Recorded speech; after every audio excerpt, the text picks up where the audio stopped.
أعوذ بالله من الشيطان الرجيم الله لا إله إلا هو الحي القيوم لا تأخذه سنة ولا نوم له ما في السماوات وما في الأرض من ذا الذي يشفع عنده إلا بإذنه يعلم ما بين أيديهم وما خلفهم ولا يحيطون بشيء من علمه إلا بما شاء وسع كرسيه السماوات والأرض ولا يؤوده حفظهما وهو العلي العظيم الحمد لله رب العالمين والصلاة والسلام على نبينا محمد وعلى آله وصحبه أجمعين أما بعد فأعوذ بالله السميع العليم من الشيطان الرجيم تلك الرسل فضلنا بعضهم على بعض قابل احترام معزز اسلامی بھائیوں ماؤں بہنوں السلام علیکم ورحمۃ اللہ وبرکاتہ۔ آج کے اس درس میں تیسرے پارے کا خلاصہ انشاءاللہ پیش کرنے کی کوشش کریں گے۔ کل ہم نے دوسرے پارے کے بارے میں آپ کے پاس بہت ساری باتیں پیش کیے تھے۔ آج تیسرے پارے کا خلاصہ جس میں دو صورتیں ہیں، سورہ بقرہ کا آخری حصہ اور اس کے بعد سورہ آل عمران کا ابتدائی حصہ۔ تیسرے پارے میں ہم دیکھتے ہیں کہ اللہ تعالیٰ نے پہلے ہی صفحے میں آیت الکرسی کا تذکرہ کیا۔ آیت الکرسی اللہ تعالیٰ کی عظمت کا اس میں تذکرہ ہے، اس میں اللہ تعالیٰ کی صفات وغیرہ بتائے گئے، اور حدیث میں اللہ کے نبی صلی اللہ علیہ وسلم نے فرمایا کہ ہر نماز کے بعد آیت الکرسی پڑھنے سے بندے اور جنت کے درمیان صرف موت کا فرق ہوتا ہے، یعنی اگر کوئی آدمی نماز کے بعد آیت الکرسی پڑھے، اگر انتقال ہو جائے تو سیدھا جنت جائے گا۔ آیت الکرسی پڑھنے سے آدمی شیاطین سے محفوظ رہتا ہے۔ نبی کریم صلی اللہ علیہ وسلم اسے دن رات میں کئی مرتبہ پڑھتے تھے اور لوگوں کو پڑھنے کی تعلیم دیتے تھے۔ بہرحال یہ بہت عظمت والی آیت ہے، اسے کثرت سے پڑھنا چاہیے، اور قرآن کی عظمت والی آیت ہے۔ یہ آیت الکرسی میں اللہ تعالیٰ کی صفات کا تذکرہ ہے، اور اس کے بعد اللہ تعالیٰ نے کہا کہ لا اکراہ فی الدین، دین میں کوئی زبردستی نہیں ہے، قد تبین الرشد من الغی، کہ ہدایت بالکل واضح ہے۔ اور آگے اللہ تعالیٰ نے اس کے بعد تیسری بات بتائی، ابراہیم علیہ السلام کا تذکرہ کیا کہ وہ کیسے نمرود کے سامنے ڈٹ کر کھڑے رہے۔ انہوں نے چیلنج کیا تھا کہ جب ابراہیم علیہ السلام نے بتوں کو توڑا تو ان کو لایا گیا نمرود کے پاس۔ نمرود کے پاس لایا گیا تو نمرود اپنے آپ کو خدا ہونے کا دعویٰ کیا، لوگوں کو سجدہ کی تعلیم دیتا تھا۔ تو اس وقت نمرود نے کہا کہ میں ہی رب ہوں۔ تو ابراہیم علیہ السلام نے کہا کہ ربی الذی یحیی و یمیت، میرا رب وہ ہے جو زندگی دیتا ہے اور موت بھی وہی دیتا ہے۔ تو نمرود نے کہا کہ انا احیی و امیت، میں بھی زندہ کر سکتا ہوں، میں بھی کسی کو موت دے سکتا ہوں۔ تو ایک قیدی کو بلایا، اسے قتل کر دیا اور ایک کو آزاد کر دیا۔ تو ابراہیم علیہ السلام سمجھ گئے کہ اس کا دماغ کچھ موٹا ہے، تو انہوں نے دلیل پیش کی، کہا کہ فإن اللہ یأتی بالشمس من المشرق فأتی بها من المغرب، کہ اللہ تعالیٰ تو سورج کو مشرق سے نکال کر مغرب میں ڈبوتا ہے۔ فأتی بها من المغرب، اگر تیرے اندر طاقت ہے تو اپنے آپ کو خدا ہونے کا دعویٰ کرتا ہے تو سورج کو مغرب سے نکال کر بتا۔ فبہت الذی کفر، اللہ تعالیٰ کہا کہ وہ نمرود ہکا بکا رہ گیا، اس کے پاس کوئی جواب نہیں، وہ حیران اور پریشان ہو کر رہ گیا۔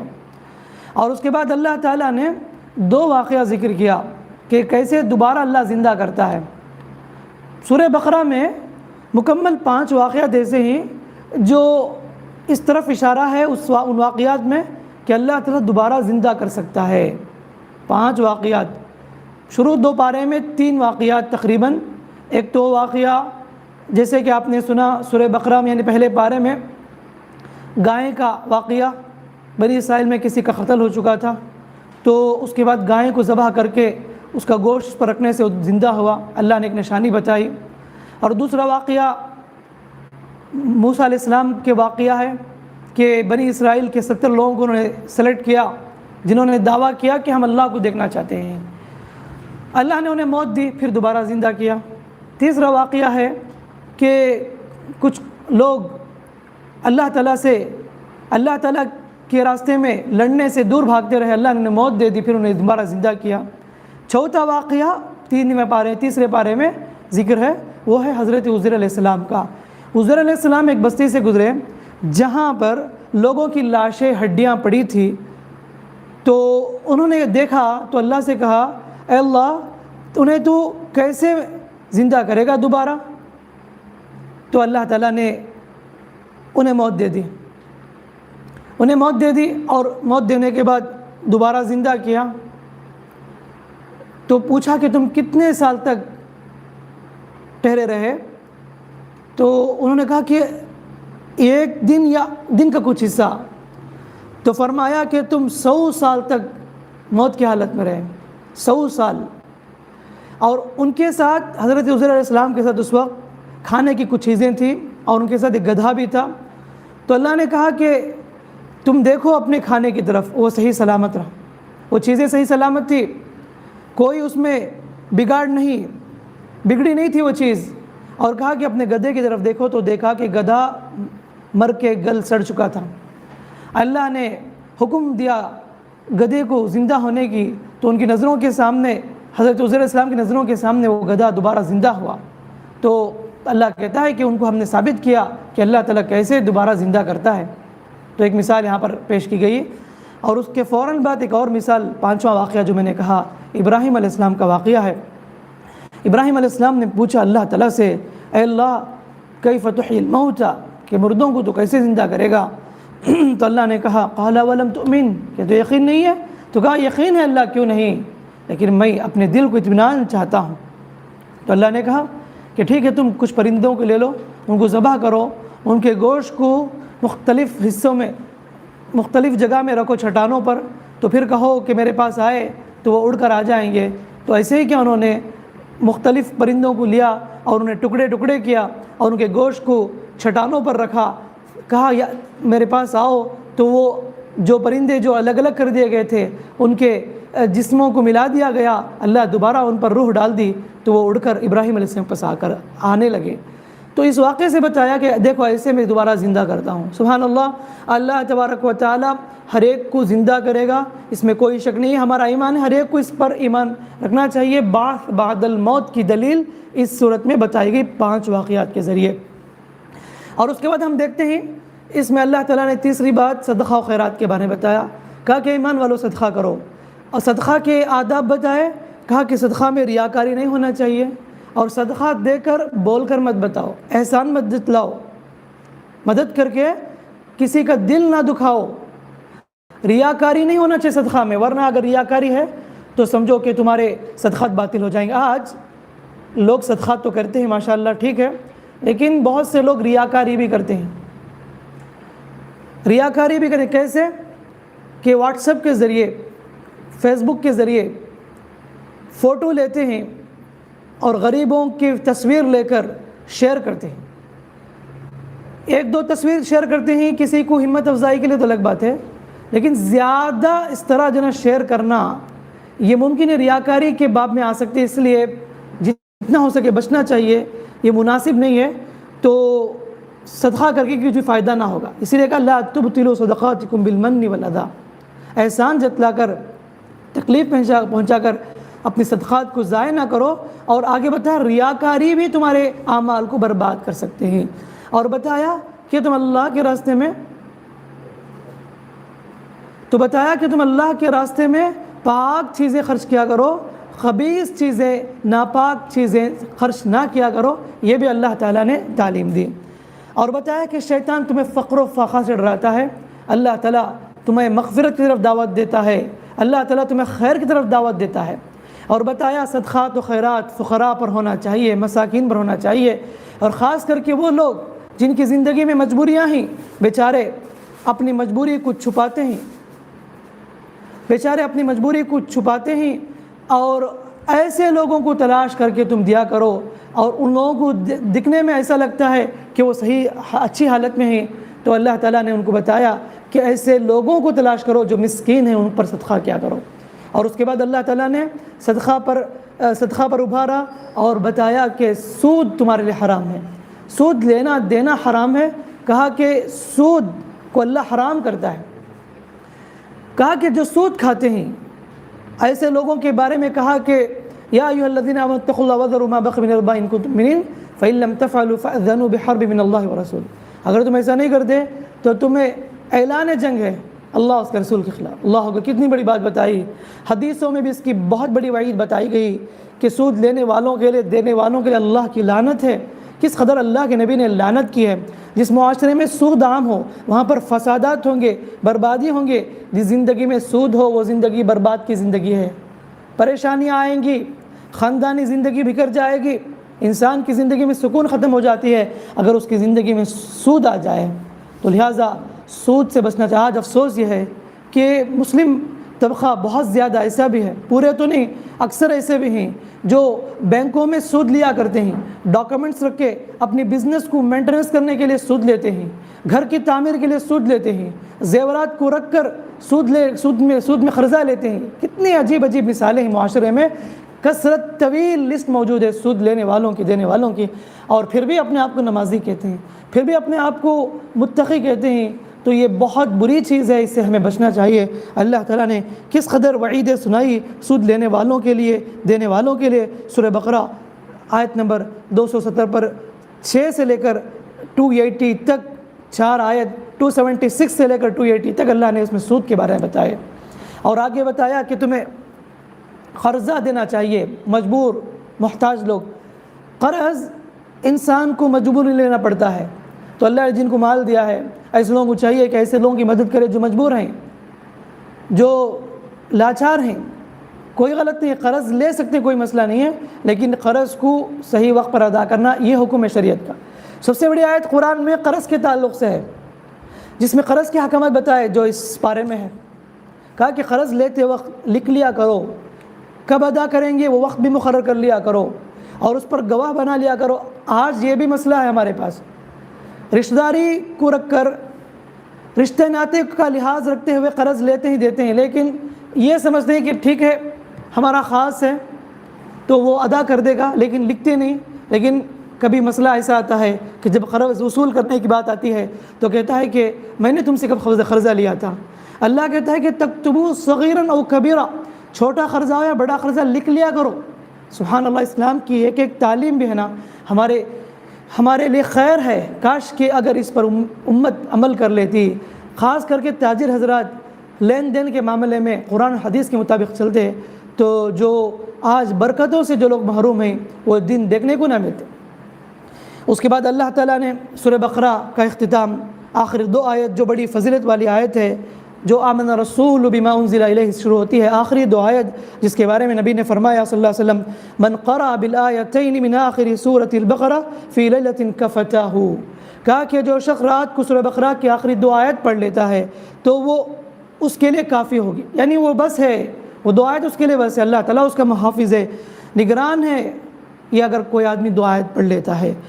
تو ایک حدیث میں ہے اللہ تعالیٰ نے آسمان و زمین کو پیدا کرنے سے 2000 سال پہلے ایک کتاب لکھی، سورہ بقرہ کی آخری 2 آیت اس خاص کتاب سے نازل فرمایا۔ کہ کتنی بڑی فضیلت والی آیت ہے۔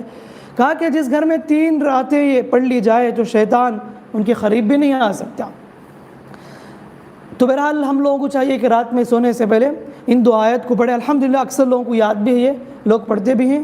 تو بہرحال سورہ بقرہ کا اختتام دعا سے ہے کہ جس میں اللہ تعالیٰ نے کہا کہ کیسے معافی مانگنی چاہیے۔ مومن لوگوں کو حکم دیا کہ ایسے دعا کرو، ربنا لا تؤاخذنا ان نسینا واخطأنا، اللہ ہم پر گرفت نہ کر، اگر ہم بھول کر بھی یا جان بوجھ کر بھی غلطی کر دے اللہ ہمیں معاف کر دے۔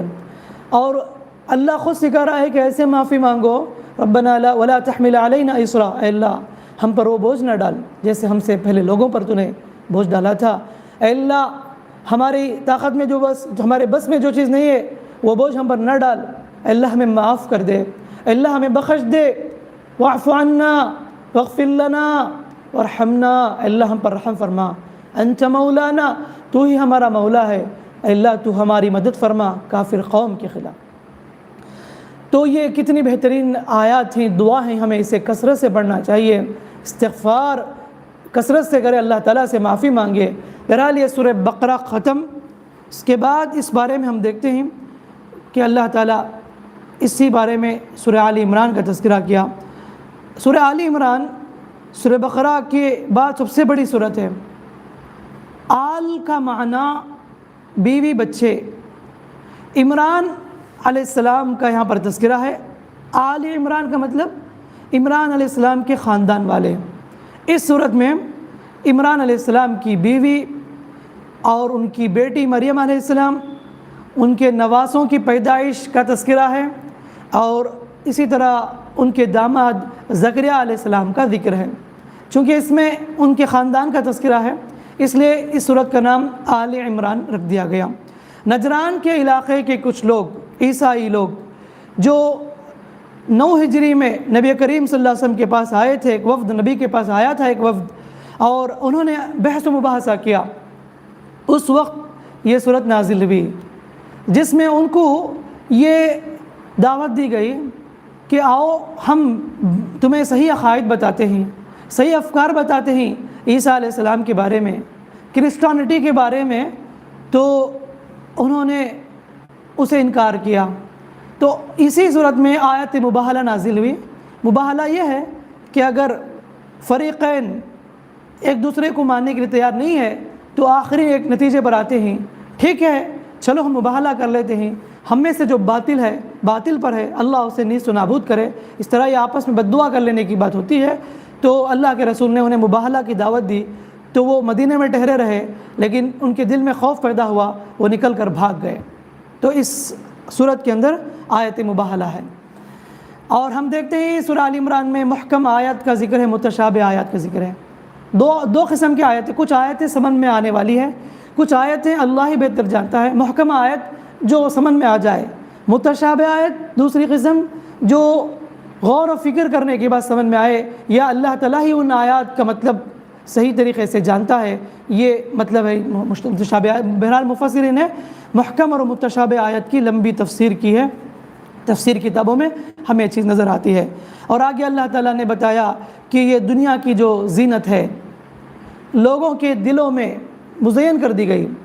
کیا کیا چیزیں کہا کہ عورت کی محبت، اولاد کی محبت، سونے چاندی کی محبت، والقناطر المقنطرة من الذهب والفضة، اور نشان زدہ گھوڑا۔ اس زمانے میں اگر یعنی بڑی بڑی قیمتی گھوڑے ہوا کرتے ہیں، وہ لوگ ان سے محبت کرتے تھے اور ان کو خریدتے تھے، فخر سمجھتے تھے۔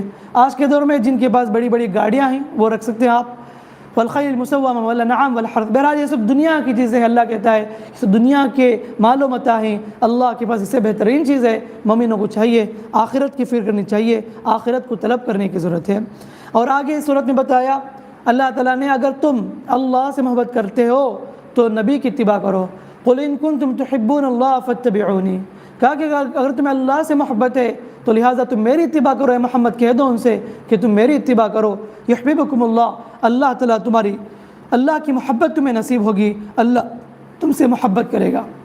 اور اس کے بعد اللہ تعالیٰ نے اس صورت میں آگے مریم علیہ السلام کی پیدائش کا ذکر کیا، اور اسی طرح زکریا علیہ السلام کو اللہ نے اولاد دی، یہ بھی ذکر کیا۔ جب مریم علیہ السلام پیدا ہوئی تو ان کی کفالت کی ذمہ داری کون سنبھالے، ایک مسئلہ ہوا۔ آخرکار حضرت زکریا علیہ السلام کے ذمہ آیا، تو انہوں نے کفالت کی مریم علیہ السلام کی، جبکہ مریم علیہ السلام وقف کر دی گئی بیت المقدس کے لیے۔ جب دیکھا زکریا علیہ السلام نے مریم علیہ السلام کے پاس کہ ان کے پاس بے موسم پھل نہیں، تو کہنے لگے انا لکی ھذا، یہ تمہارے پاس کیسی چیزیں آ گئی ہے؟ تو کہا کہ قالت من عند اللہ، یہ اللہ کی طرف سے ہے۔ کرامت، مریم علیہ السلام کے پاس یہ کرامت پیش آئی تھی۔ زکریا علیہ السلام بہت تعجب ہوئے، کہا کہ جب بے موسم پھل اللہ دے سکتا ہے تو مجھے کیوں اولاد نہیں دے سکتا؟ تو اللہ کہتا ہے ہنالک دعا زکریا ربہ، وہاں اللہ کو پکارنے لگے زکریا علیہ السلام، کہا قال رب هب لی من لدنک ذریۃ طیبہ، اے اللہ مجھے تو اپنے پاس سے اولاد عطا کر۔ اللہ نے ان کی دعا سن لی، سبحان اللہ۔ عمر یعنی بڑی عمر ہو چکی تھی، بوڑھے ہو چکے تھے، ایسے موقع پر کہتے ہیں مایوس نہیں ہوئے. دیکھیے سبحان اللہ، ایک نبی کبھی اللہ کے رحمت سے مایوس نہیں ہوتا. تو دعا کرتے ہیں تو اللہ نے ان کو یحییٰ علیہ السلام عطا کیا. تو یہ بہت بڑی خوشخبری انہیں سنائی گئی کہ اے زکریا ہم تجھے یحییٰ کی خوشخبری دیتے ہیں. تو ایک مومن کو زندگی میں کبھی مایوس نہیں ہونا چاہیے، اللہ سے بار بار مانگتے رہیں. اللہ کو معلوم ہے کب کون سی نعمت کس کو دینا ہے، یہ اللہ تعالیٰ کو معلوم ہے. تو کسی کو بھی مایوس نہیں ہونا چاہیے. اور اسی طرح اولاد کا اختیار کسی کے ہاتھ میں نہیں ہے، اللہ کے اختیار میں ہے. بہت سے لوگ سمجھتے ہیں کہ ہمیں لڑکا پیدا ہو، ہمیں لڑکی پیدا ہو، ایسے دعوے کرنے والے ان کے اختیار میں نہیں، یاد رکھنا اللہ کے اختیار میں ہے. ہم تو دعا کریں گے ربی حب لی من الصالحین، اللہ ہمیں نیک اولاد دے، لیکن اللہ کو معلوم ہے کس کو کیا اولاد دے. یہاں پر دیکھیں مریم علیہ السلام کی ماں نے دعا کی تھی اللہ تو اگر مجھے لڑکا دے گا تو میں وقف کر دوں گی، لیکن اللہ تعالیٰ نے ان کو لڑکی عطا کی. بہت سے مرد حضرات ایسے ہیں جو اس بات پر ناراض ہوتے ہیں کہ ان کی بیوی نے لڑکی جنم دی. عورت کی کوئی غلطی نہیں ہے، لڑکی ہو یا لڑکا ہو. اور بہت سی خواتین بھی ایسی نفرت اپنے دل میں رکھتی ہیں کہ مجھے بار بار لڑکی ہو پیدا ہوتی ہے. تو یاد رکھنا اللہ کے اختیار میں اولاد کا ہونا. کچھ لوگوں کو اللہ لڑکا دے گا، کچھ لوگوں کو لڑکی دے گا، کچھ کو دونوں دے گا، کچھ لوگوں کو اللہ محروم ہی کر دے گا، وہ اس کی مرضی ہے، جیسا کہ اللہ تعالیٰ نے 25ویں پارے میں اس کی طرف اشارہ کیا ہے. اور اس کے بعد اللہ تبارک و تعالیٰ نے کرسچنوں سے کہا کہ اے عیسائیوں تم کہتے ہو نعوذ باللہ عیسیٰ اللہ ہے اور عیسیٰ علیہ السلام خدا ہیں، تو تمہیں تو یہ سوچنا چاہیے کہ آدم علیہ السلام کے ساتھ تم شرک نہیں کرتے. آدم علیہ السلام بغیر ماں باپ کے پیدا ہوئے. ان مثل عیسیٰ عند اللہ کمثل آدم، سورہ آل عمران آیت نمبر 59. کہا کہ ان مثل عیسیٰ عند اللہ، کہ بے شک عیسیٰ کی مثال اللہ کے نزدیک آدم کی مثال کی طرح ہے. خلقہ من تراب، اللہ نے آدم علیہ السلام کو مٹی سے پیدا کیا. پھر کہا ارے تو تمہیں تو تعجب تو وہاں پر ہونا چاہیے جہاں آدم علیہ السلام غیر ماں باپ کے پیدا ہوئے، وہاں تم تعجب نہیں کرتے، تو عیسیٰ علیہ السلام کی پیدائش پر تمہیں تعجب ہے؟ تم اسے امپاسبل سمجھتے ہو، تم عیسیٰ علیہ السلام کو خدا کا درجہ دیتے ہو. یہ کیسی عجیب بات ہے. اللہ تعالیٰ ان لوگوں کو سمجھاتا ہے. اور اس کے بعد اللہ تعالیٰ نے اس پارے میں آخر میں عیسائیوں کا، یہودیوں کا تذکرہ کیا کہ یہودی لوگ کچھ ایسے بھی ہیں، اچھے بھی ہیں اور خراب بھی ہیں، امانت دار بھی ہیں، یہودی لوگ خیانت کرنے والے بھی ہیں. اور بتایا خاص کر کے عیسائیوں کو، یہودیوں کو اللہ تعالیٰ نے اے اہل کتاب تم دعویٰ کرتے ہو ابراہیم یہودی ہیں، اے کرسچنوں تم دعویٰ کرتے ہو ابراہیم عیسائی یعنی کرسچن ہیں، اے مشرکوں تم دعویٰ کرتے ہو ابراہیم ہمارے ہیں. تو سن لو ما کان ابراہیم یہودیہ ولا نصرانیہ ولکن کان حنیفا مسلما وما کان من المشرکین. نہ ابراہیم یہودی تھے، نہ نصرانی تھے، اور نہ ہی وہ مشرک تھے، ولیکن کان حنیفا مسلما، بلکہ وہ تو دین حنیف پر قائم تھے، یکسو ہونے والے تھے، مسلمان تھے ابراہیم علیہ السلام. اللہ نے بتایا. اور آخر میں اس پارے کے آخر صفحے میں اللہ نے اسلام کے بارے میں بتایا وَمَن يَبْتَغِ غَيْرَ الْإِسْلَامِ دِينًا فَلَن يُقْبَلَ مِنْهُ. جو آدمی اسلام کے علاوہ کوئی اور دین کو چاہے گا ہرگز اللہ اسے قبول نہیں کرے گا. قیامت کے وہ بڑے نقصان اٹھانے والے میں سے ہوگا.